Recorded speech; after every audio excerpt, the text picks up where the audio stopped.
incluso moro ao chegar aquí a ver unha aula aí. Pero nesta aula estive eu fai 41 anos que nin habían nacido os vosos pais, a maioría deles, e os avós vosos eran pequenos ainda, como suele decirse. Pois aí foi a primeira aula miña, aquí, entrando no colexio ese, a primeira aula que hai subindo as escaleras á dereita, aí me metín nerviosísimo, moito máis nervioso do que estou hoxe, con alumnos como a vos, eu non recordo xa si eran maiores ou máis pequenos, pero con alumnos como a vos, é do que me lembro, que ademais hoxe, na máis vela, quedei contento por estar aquí, por estar con vos e por recordar esos 41 anos antes. O 17, o 18, o 19 de setembro para min ten un significado especial, hoxe é o 19, me parece. O 19, verdad? Bueno, pois o 18, por exemplo, recordo que o 18 de setembro, despois de irme daqui, fun para un colexio en Cabana de Bergantiños.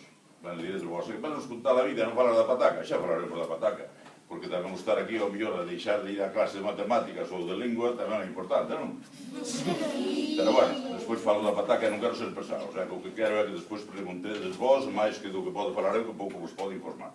Pero digo que o 18 de setembro do ano 75, que xa choveu tamén, fun para o colexio de Cabana.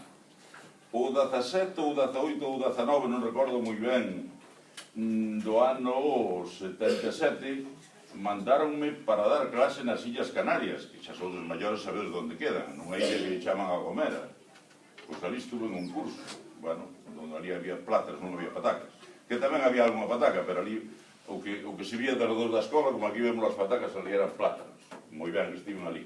E despois sí que xa vim para aquí, estuve en Cabana, e acabei en Carballo, como decía o director, no Instituto Monteneme, aí foron os meus últimos días dando clase. E agora mesmo estou revitalizando esa vida outra vez, porque me sinto casi como profesor dando clase, ainda que os alumnos moitas veces non estaban tan caladiños como estades vos agora, que dá gusto darvos clases desta maneira, non? Xa me imaginaba eu, como estes profesores non podía ser de outra forma.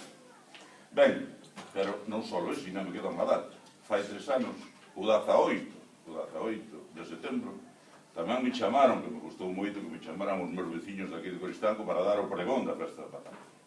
Eso tamén me encantou, porque nun sitio onde vives, onde viviches toda a vida, hai nos que di que nadie é profeta na súa terra. Pois eu tiña sorte de que case estou sendo profeta na miña terra. Vamos ao tema. Vamos ao tema que